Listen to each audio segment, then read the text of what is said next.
Pronto. Estamos gravando aqui o início da nossa aula, seguindo aquela formalidade das boas práticas, né? Como de costume, boa noite novamente, agora, né, sendo gravados. E vamos lá, vamos à sequência aí, iniciando mais uma semana de trabalho. Sempre antes de continuar, a gente dá uma breve revisada no conteúdo da aula passada. Semana anterior, nós comentamos com vocês a respeito de navegabilidade, né? Algo que nós já estamos falando sobre navegabilidade desde o segundo módulo, né? Nós usamos aqui alguns aplicativos para simbolizar essa parte de navegabilidade, de navegação de páginas, digamos assim. Porém, o contexto maior aqui é falarmos sobre como ter um bom aproveitamento no desenvolvimento de um site. Então, embora o assunto da semana anterior tenha sido navegabilidade, eu acabei falando até mais sobre conteúdo e a maneira como dispor o conteúdo. Falamos muito aqui sobre objetividade, né, sobre o conteúdo persuasivo, comunicação persuasiva, porque acredito eu que talvez o maior desafio do desenvolvedor web hoje seja aplicar o conhecimento técnico que ele desenvolve, né, ao longo da aprendizagem dele num curso, e conectar isso com aquilo que está acontecendo em termos de tendência de mundo, né? E lembrando que o nosso objetivo maior, a nossa proposta aqui, é sempre lembrando que o nosso ponto de referência sempre é a internet e a sua realidade, né? Então, para a aula de hoje, nessa mesma linha, né, nessa mesma linha de raciocínio, nessa mesma pegada, falamos de navegabilidade, porém, abordando a importância do conteúdo, porque a navegabilidade é parte de uma estrutura organizacional que você desenvolve e tem relação de inferência, claro que tem, mas a maneira como você organiza o conteúdo, muito mais. E para a aula de hoje, antes de falarmos de uma atividade, eu estou trazendo aqui algo que eu já poderia ter trazido até no início, porém, eu preferi adentrar primeiro, começarmos a falar sobre o conteúdo de modo geral, e trazer aqui algumas estatísticas, alguns números relativos ao cenário da internet de um modo geral. Ou seja, se estamos estudando uma área de atividade profissional que tem como a internet o seu plano de fundo, vamos dar uma analisada. Opa, acho que vai chover. Vamos dar uma analisada aqui a quantas andam em termos de estatística a internet no Brasil e no mundo. Porém, vou falar eu particularmente aqui sobre a internet no mundo. O Brasil faz parte do mundo, porém, vou deixar este território aqui, nosso .com.br, para vocês como atividade, tudo bem? Pessoal, só preciso de um minutinho, eu vou precisar fechar as janelas aqui, vai ficar ruim para mim, tá chovendo muito, está começando a chover mais forte, vai chover aqui dentro, eu vou ter que me trancar aqui, só um instantinho eu já retorno, pessoal, um minuto.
Pronto, pessoal, voltei, desculpem aí, são, bom, aqueles imprevistos de home office, né? Não sei se para vocês, aonde vocês estão, está chovendo. Para mim, começou a chover, moro aqui na Tupi, aumentou um pouquinho, melhor fechar a janela, senão fica ruim um pouquinho. Bom, para quem está aqui que não estava, boa noite novamente, estamos retomando o raciocínio, né, pessoal? Aquela pausa aqui só para esses adventos do home office.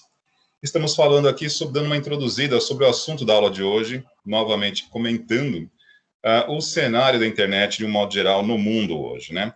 E como somos estudantes ou, digamos assim, aspirantes a técnicos, estamos no terceiro módulo, daqui talvez a 3, 4 meses, vocês já serão técnicos de informática para a internet, ou melhor, né, usando um termo mais do momento, desenvolvedores web. Desenvolvendo para onde? Para a internet. E como está o segmento da internet no mundo hoje? O que as estatísticas trazem para nós em relação a tudo que nós estamos falando aqui desde o segundo módulo? Vamos cruzar esses dados, tá ok? Vamos cruzar essas informações que nós estamos trazendo para a sala de aula desde o segundo módulo sobre a melhor maneira de fazer para desenvolver soluções para a web e vamos tentar conectar isso com as tendências e segmentos que a internet está sinalizando no mundo de um modo geral. E é lógico que tendências, elas não acontecem do dia para a noite, né? Elas vêm se confirmando e vêm numa linha também de continuidade. Não há nada tão diferente do ano passado. Mas vamos ver como anda o acesso, quais são, digamos assim, as predileções em termos de internet pelo mundo afora, e a partir daí sinalizar, sintonizar, melhor dizendo, tudo aquilo que forem desenvolver para esse cenário, colocando isso como parâmetro. Tudo bem? Vamos lá, vou compartilhar minha tela aqui.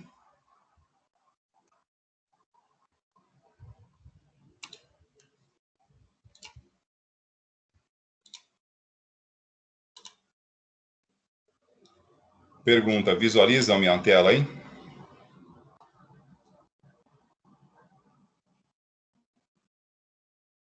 Senhores, vocês podem me dar um retorno? Não estou vendo o chat, só para saber se vocês conseguem ver minha tela.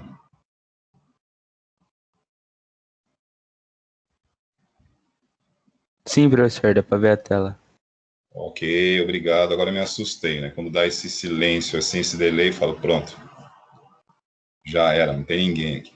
Bom, eu estou aqui, ó, com o Website Hosting Rating, né? Que é um site aqui norte-americano que ele traz estatísticas das principais agências que fazem esse tipo de medição em todas as áreas, tá? Então, aqui ele faz uma coletânea de uma série de outros sites que também trabalham com isso. São fontes, assim, realmente muito confiáveis, né? Isso serve para parâmetro estatístico para uma série de campanhas de publicidade, campanhas políticas, e não tem como desassociar, né? O que acontece na internet, de um modo geral, não está desconectado dos movimentos sociais pelo mundo afora, né? O que acontece com o indivíduo reflete na sociedade e o que acontece na sociedade, obviamente, impacta nas conexões pela internet, redes sociais e assim por diante, porque tudo se trata de uma linha de continuidade. Pessoas, sociedade e a internet reflete comportamentos sociais. Tudo bem? Então, não são fatos isolados, nem que simplesmente eclodem do nada absoluto. Eles têm uma linha de continuidade, que é acompanhar todo o movimento de transformação social.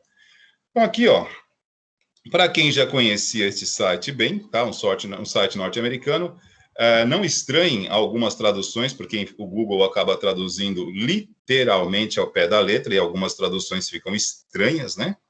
E aqui a gente vai trazer para vocês algumas delas. Vamos lá.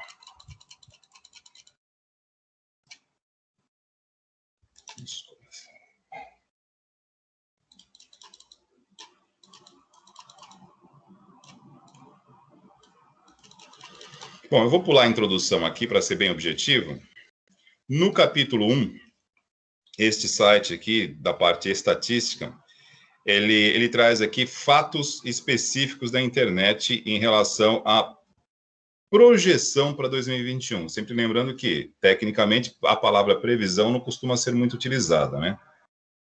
No ambiente técnico se faz projeções, né? E essas projeções têm como parâmetro dados, né? Fatos que você acumula e a partir daí você traça alguns diagnósticos que nós temos que definir, entender como projeções e não previsão. Previsão, aí fica uma questão meio que subjetiva, né?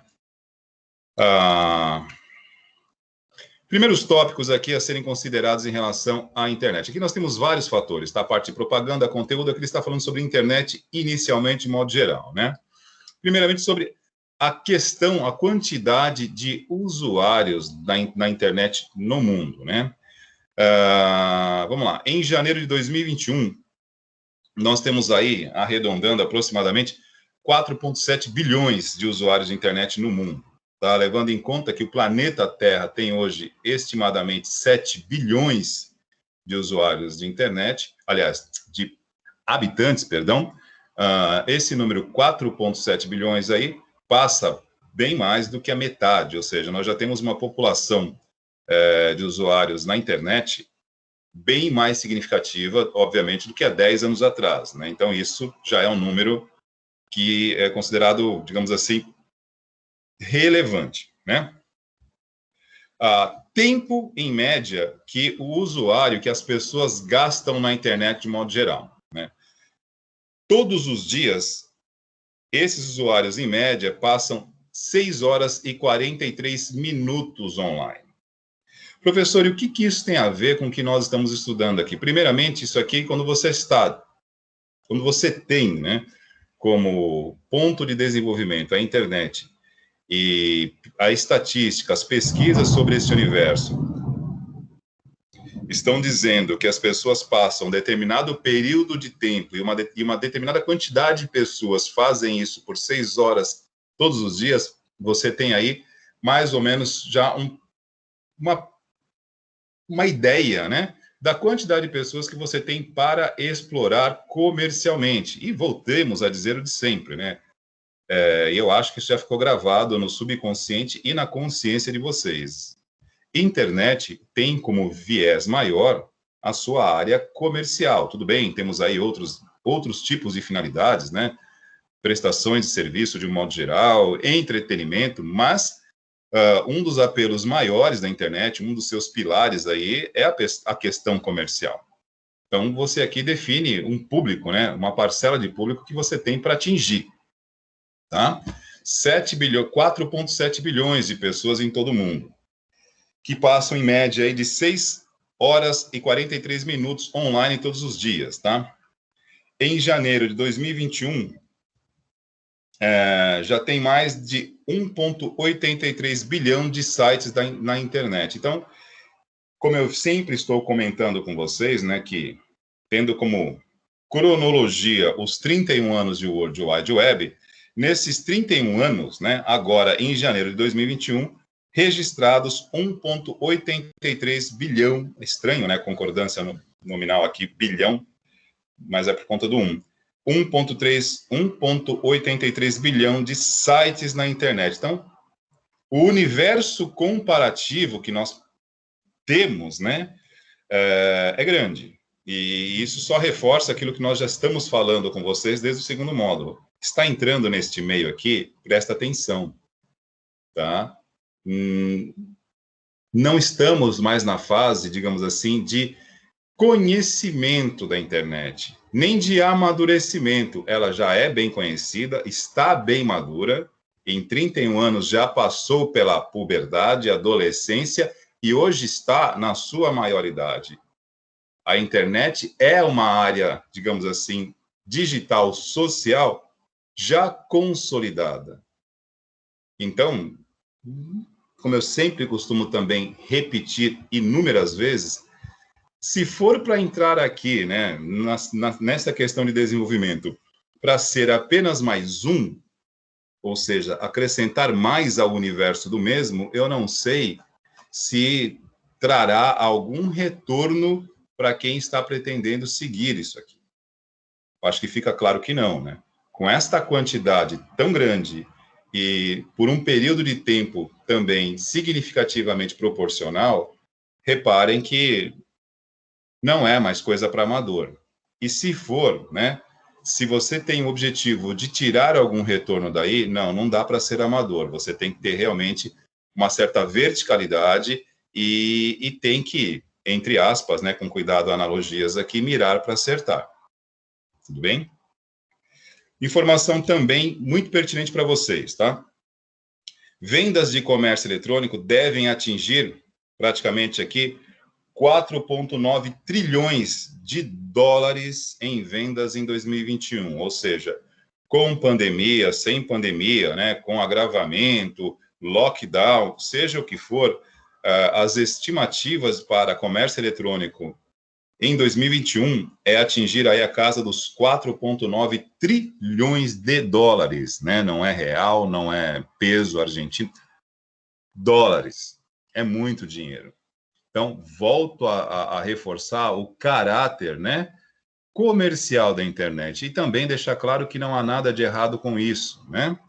Como as outras formas de mídias mais tradicionais ao nosso cotidiano, que hoje já não são mais, né, são tão quanto rádio e televisão, durante até hoje, né, sobre boa parte ou a maior parte da sua receita vem da onde? De anúncios. Repito, rádio e televisão, que são as fontes de mídia mais convencionais que nós conhecemos, e para a geração, boa parte da geração de vocês, já não mais, né? Porque vocês já têm a internet e outros dispositivos como formas de mídia também tradicionais. TV e rádio têm como maior fonte de receita anúncios. E a internet é isso também. Na sua maior fonte de receitas, para quem publica, para quem disponibiliza espaço, viver, retornar através de anúncios é algo bem significativo, até mesmo porque anunciar na internet ainda tem um valor significativamente bem mais barato, digamos assim, que as mídias tradicionais, principalmente TV, e tem um poder de alcance, não posso dizer que igual, porque ainda, né, nós temos uma faixa etária bem distribuída no Brasil. Tá? Eu não estou falando agora em termos de mundo. A televisão e o rádio ainda têm o seu espaço, digamos assim, não digo salvaguardado, né, mas eles ainda se investe muito na propaganda convencional, mas isso é uma tendência que está em transformação, né? Algumas indústrias, como a automotiva, a indústria do cinema, de um modo geral, já vem sinalizando com algumas mudanças, né? Alguns lançamentos de automóveis hoje acabam saindo primeiramente na internet, geralmente em algum canal de streaming, né? YouTube, Netflix, geralmente YouTube, que ainda representa dentro dessa parte de streaming e vídeos, né? A plataforma mais popular. Esse tipo de anúncio, ele sai mais barato que um anúncio veiculado na TV em horários considerados nobres aqui em qualquer lugar do mundo e tem um poder de alcance, de abrangência também muito grande.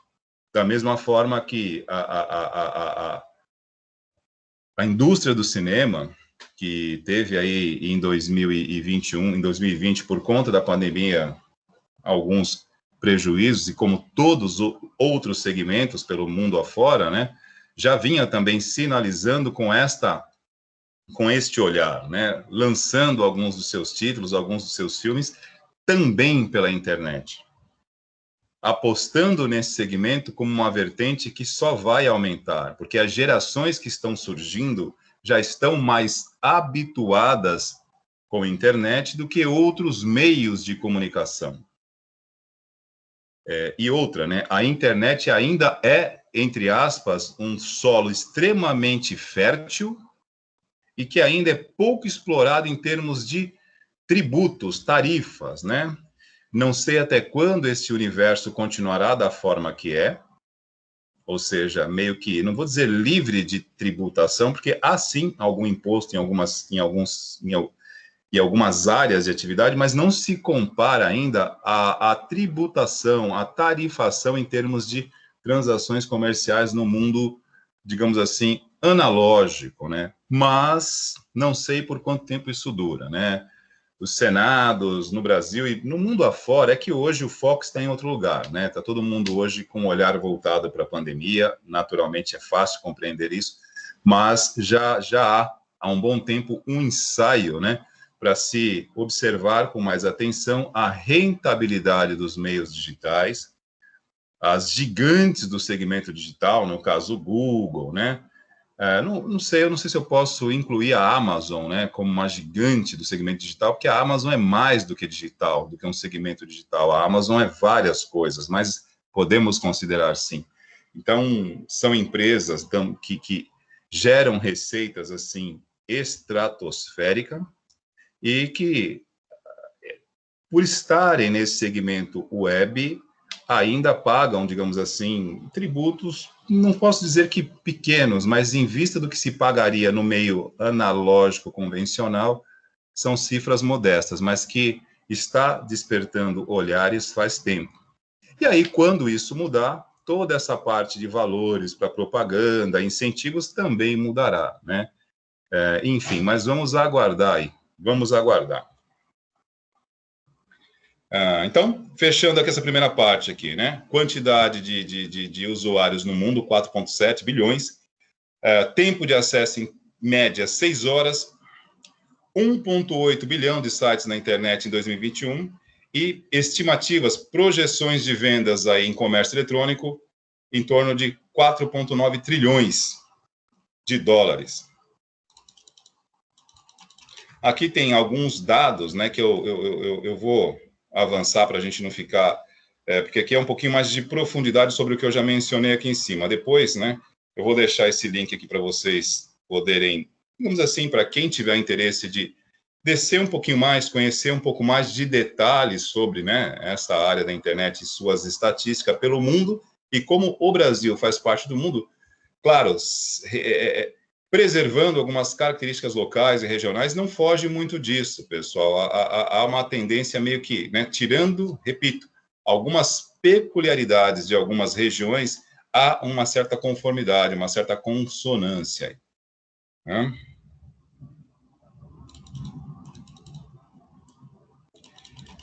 Aqui depois vocês podem ler com mais propriedade, eu vou seguir aqui com alguns outros fatores, né? Aqui fala sobre navegadores, também fala sobre, enfim, tráfego, né? Isso aqui é importante, gente.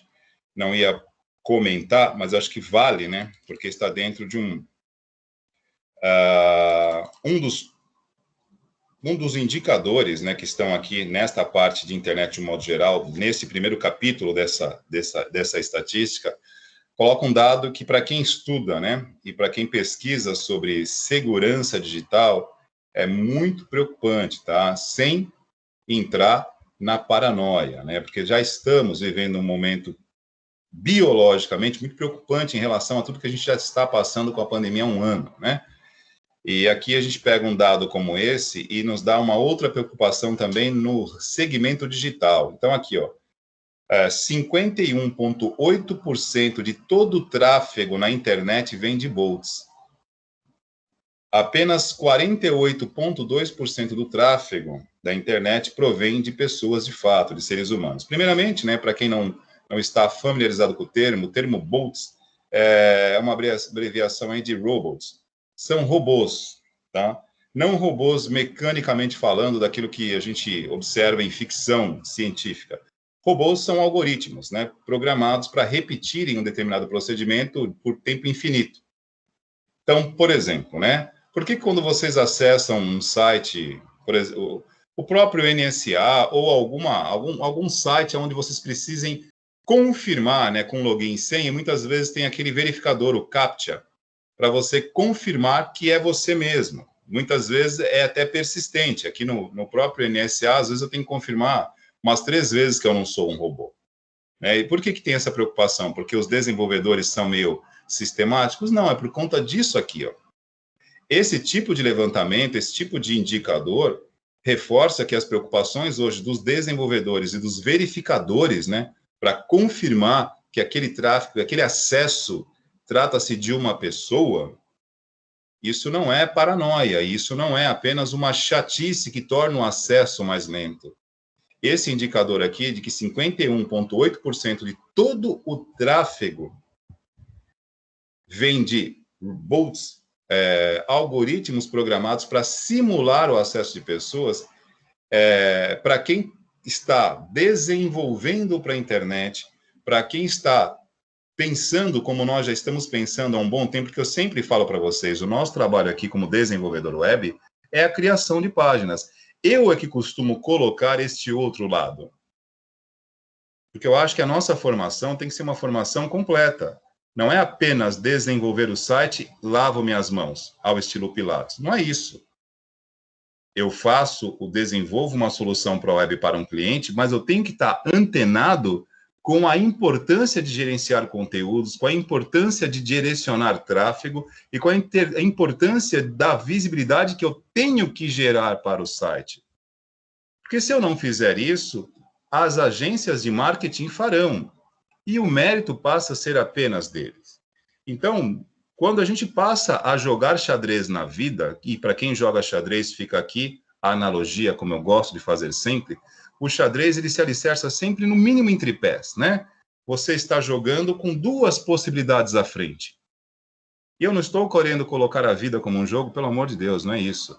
Mas para tudo aquilo que nós estamos fazendo aqui, procure estar antecipando possibilidades. Então, se você sabe que o teu cliente amanhã vai precisar de uma agência de marketing ou de um profissional de marketing para gerenciar o conteúdo, você será muito mais relevante e trará muito mais diferencial ao teu trabalho, se ali já estiver incluído esta parte do marketing. Você já desenvolve uma solução antenada com esta necessidade. Porque nós não estamos alheios à realidade do mundo. Pelo menos, não se depender de mim. Por isso que eu sempre alerto aqui, desenvolvedores do mundo, acordem. Se você desenvolver um código perfeito que não funciona com a questão do gerenciamento de conteúdo, ele não é perfeito, é uma ilusão tua. Porque vai vir o marketing e vai impulsionar isso com gerenciamento de tráfego, com otimizadores de mecanismo de busca. Então, se a turma do marketing pode voltar ao código, né? Pular esta parte através de um gerenciador de conteúdos e ser bem-sucedido com esta prática, por que nós, como desenvolvedores, que temos até uma base de conhecimento, eu não vou dizer que é mais importante, pelo amor de Deus, eu não quero aqui competir em importância, isso é bobagem, né? Mas se nós que estamos desenvolvendo este produto, que passa a ser aqui a matéria-prima da web, que a matéria-prima da web é isso aqui, são sites. Porém, o conteúdo do site é que determina é o que determina a regra do jogo. Então, é por isso que todo momento eu estou batendo nessa tecla, para que nós possamos estar um passo à frente. E isso nos gerar um diferencial. E evitar o quê? Sermos mais um na multidão. Você tem que ser um pouco diferenciado, e se puder, muito. Um desenvolvedor com uma boa noção de marketing, mesmo que você não saiba usar o marketing, mas você sabe que ele existe. E você sabe aonde você precisa recorrer para alavancar o teu trabalho. E aí, ó, esse fator aqui, ó, de que 51% do tráfego é gerado por algoritmos, isso dá um aspecto meio que fake, com todo respeito, é um aspecto meio forjado da internet. Porém, né, conheça a verdade e ela o libertará. Já estamos sabendo que é assim, não há surpresa. Ninguém se decepciona duas vezes com a mesma coisa. Você já sabe que é assim. Você está estudando uma área que hoje 51,8% de todo o tráfego na internet é gerado por um algoritmo, um programa. E da mesma maneira que existe tráfego para isso, tem tráfego para gerar visibilidade. Então, como desenvolvedor com bom código, invista na segurança do teu site, para evitar que robôs façam isso, que derrubem um serviço teu, um ataque de negação de serviço, né? São vários acessos simultâneos ao mesmo tempo e derruba. Isso não é o fim do mundo, mas acontece a todo momento, e com uma certa frequência. Então, é uma informação pertinente. Outra coisa importante para vocês como desenvolvedores, né? A maior parte do acesso à internet hoje se dá por dispositivo móvel. Eu acredito que isso não seja novidade, tá? Nesse caso aqui, o número em 2020 foi de 53,3%, até menor do que nós esperávamos, tá? Porque já vi números um pouquinho mais expressivos em termos de dispositivos móveis, e aí entendam por dispositivos móveis vários tipos, tá? De smartphone, tablet e aí por diante, tá ok?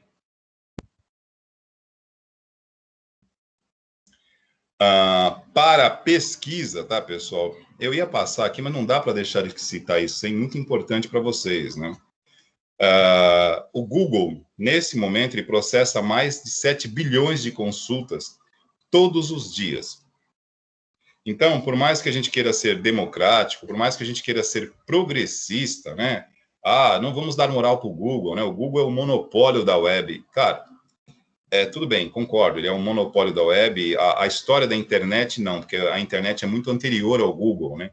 Mas a história comercial recente da internet, a história da funcionalidade da World Wide Web, que foi concebida, desenvolvida por um idealista, né? Tim Berners-Lee, que diferente de Steve Jobs, diferente de Bill Gates, não acumulou fortunas ao desenvolver a World Wide Web, porque ele fez algo que mudou a história da comunicação e da informação da humanidade moderna, mas ele não lucrou absolutamente nada com isso. Ele fez e disponibilizou de graça. Tim Berners-Lee, já falei sobre isso aqui na nossa primeira aula sobre web semântica, que foi o fundador da World Wide Web.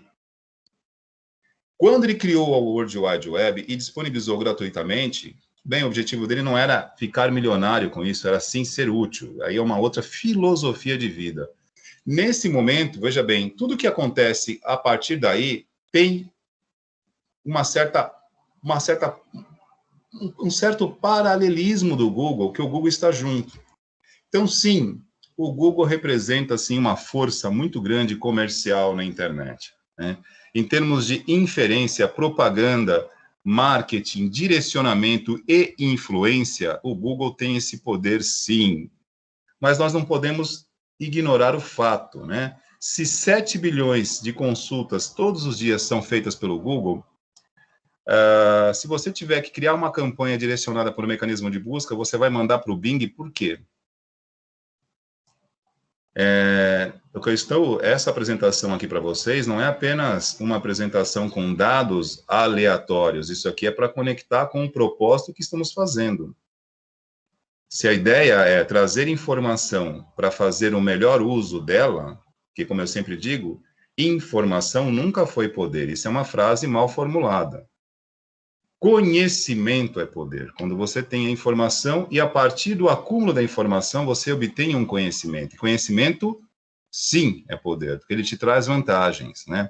Se nós sabemos que o Google processa 7 bilhões de consultas todos os dias, eu preciso de um bom motivo para anunciar no Bing, que, digamos assim, em termos de mecanismo de busca e visibilidade, é o seu, talvez, maior concorrente, que é de propriedade da Microsoft.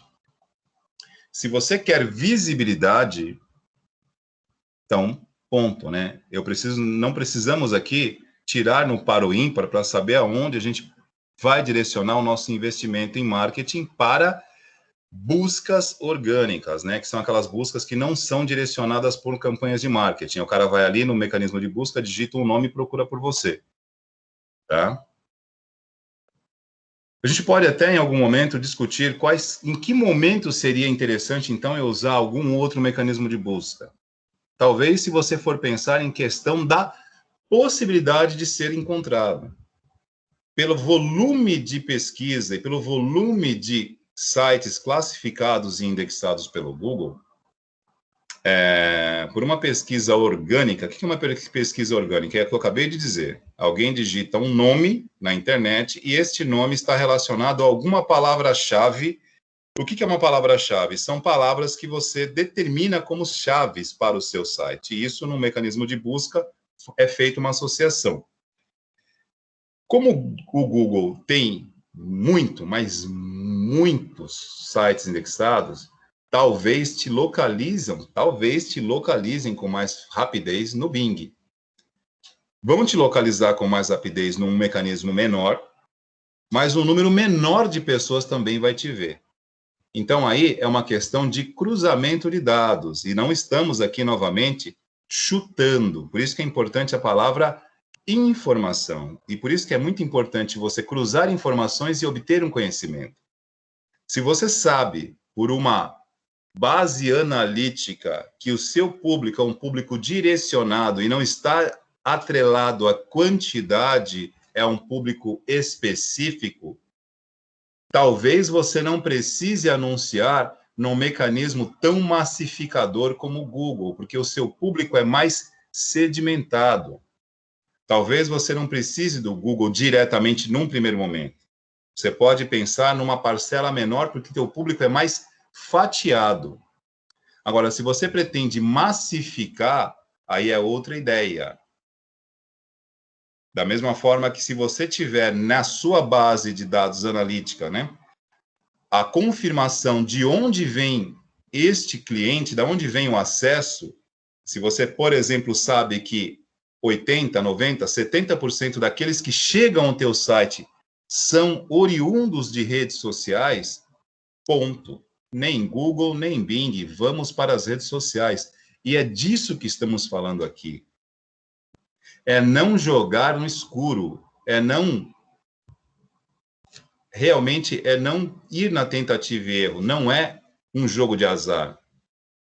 Você mede, você acompanha, você rastreia, você acompanha o teu usuário da onde ele vem até chegar em você, para saber qual foi o caminho que ele percorreu, para saber como eu localizo esse sujeito.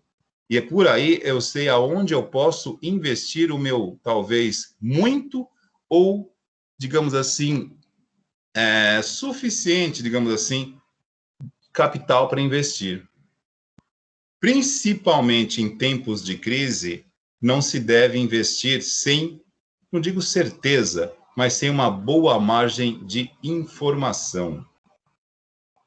Desde lá de trás, né, o homem nunca tomou informação, nunca tomou decisões às escuras, né? Isso é fato. Analisar dados faz parte da lógica proposicional que vocês usam na aula de lógica, desde o primeiro módulo. If, else, se, senão, faça enquanto. Aquilo é lógica.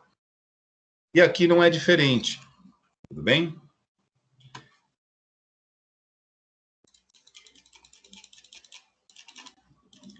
Vamos aqui para o... Isso aqui, ó. Vou pular direto para cá e vou devolver para vocês, para que vocês, primeiramente, não durmam, né? Porque eu estou vendo vocês muito silenciosos aqui. Está um clima diferente, está chuvoso. Temos uma quantidade pequena hoje na nossa aula aqui, então eu não quero ficar me estendendo, eu quero ser bem objetivo. Vou direto para o capítulo 2 aqui, ó. Estatísticas sobre publicidade online, né? Que é algo que a gente tem relacionado, apoiado a nossa aula muitas vezes, né? Porque, repito sempre, é o viés comercial, é o comércio eletrônico e business, né? Power BI, tudo ou quase tudo na internet hoje é voltado para a possibilidade de negócios. Aceita que dói menos, né? É assim que funciona. 51% ou mais de 240 bilhões de dólares é o dinheiro publicitário gasto globalmente baseado em mídia digital, ou seja, né? Mais 240 bilhões de dólares é investido em mídia digital, pessoal. E aí, quando se fala em mídia digital, nós temos, né, a gente pode até aprofundar isso aqui para digerir isso melhor, né? Mas a internet te dá uma boa margem de investimento para isso, né? 63% de todos os anúncios de pesquisa serão baseados em celulares. Bom, por que isso aqui, pessoal? Baseados em celulares. Primeiramente que, acho que é um termo que vocês já devem estar ouvindo desde o primeiro módulo, né? Desenvolvimento responsivo. É aquele que se adequa a uma resolução de tela um pouco maior para computadores, notebooks e, né, talvez num futuro breve aí, Smart TVs, porque não podemos desprezar esse segmento. As Smart TVs são algo hoje muito tradicional e comum e elas também recebem aí. E é lógico que a gente já tem mais ou menos uma resolução que acaba servindo também para a Smart TV, né? Então, 63% se baseia em celular, porque a maioria do acesso, como nós vimos anteriormente aqui, também por um dado estatístico, se faz por dispositivos móveis. Então, há uma correlação também de equivalência lógica. Como a gente está falando aqui, nada aqui é tentativa e erro. Sabendo que é desta forma que eu vou agir. Tudo bem? Deixa eu pegar um outro dado aqui considerável. Aqui nós temos mais detalhes sobre essa parte aqui, né? Anúncios de busca são o tipo de anúncio digital mais popular atualmente, com os profissionais de marketing aumentando o gasto de 2018 em 12% para alcançar 113 bilhões de dólares, ou seja, anúncios em mecanismos de busca, tá, pessoal? No caso aí, voltemos ao Google, né? Então, a maior parte do investimento do marketing é nesse segmento, tá?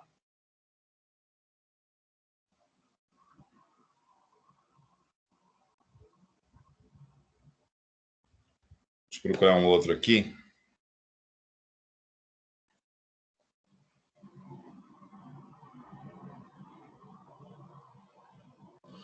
Olha, o Facebook tem uma estimativa aqui de receita para anúncios aumentando em 32,1%, né? Enquanto aqueles que direcionam para o Google, né, estão aí prevendo um aumento, um gasto, um investimento de 14,8%. Isso aqui precisa ser visto com um pouquinho mais de cuidado, né? Porque nós acabamos de ver aqui o 63% dos anúncios, né? Aliás, não, passei um pouquinho aqui, que... Onde está aqui, gente? Que os anúncios de busca são o tipo de anúncio digital mais popular, tá? Mais popular não está se afirmando aqui que seja o mais eficiente, tá? Então, se o anúncio digital em mecanismos de busca são os mais populares, não diz que é o mais eficiente, e aqui nós temos uma outra informação, onde você vê um aumento na rede social Facebook de anúncio, né? Superior a, por exemplo, do Google, que representa hoje a maior fatia de mercado, é algo que a gente precisa, com mais detalhes, cruzar essas informações e buscar esmiuçar um pouco mais de precisão. Tá ok? Bom, eu não vou detalhar todos aqui, tá? Aqui tem estatísticas e fatos de blogs.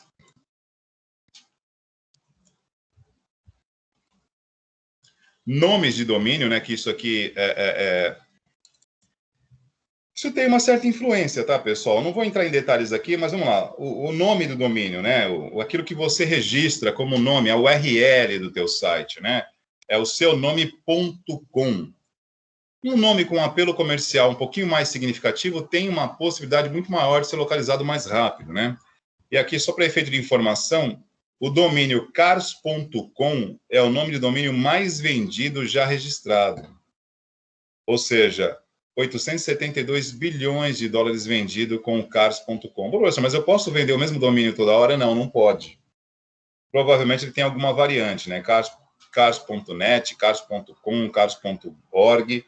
E vale lembrar que você registra por um período de tempo, tá? Você pode continuar registrando. Mas, tirando o fato de você registrar realmente e patentear, que você, quando registra um domínio, você tem a licença de uso dele por aquele período que você está pagando, tá? Isso não significa que ele vai ser eternamente seu.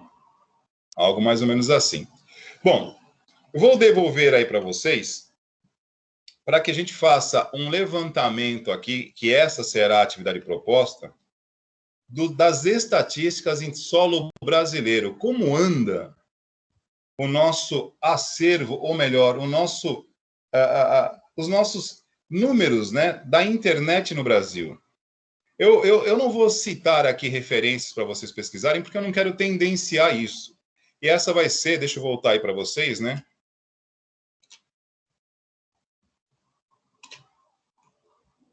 Estou de volta aqui, cavaleiros. Estão me ouvindo aqui? Todos acordados? Todos firmes? Vamos lá. Eu passei para vocês e vou disponibilizar o link aqui também. Vamos lá, deixa eu deixar aqui o link para vocês.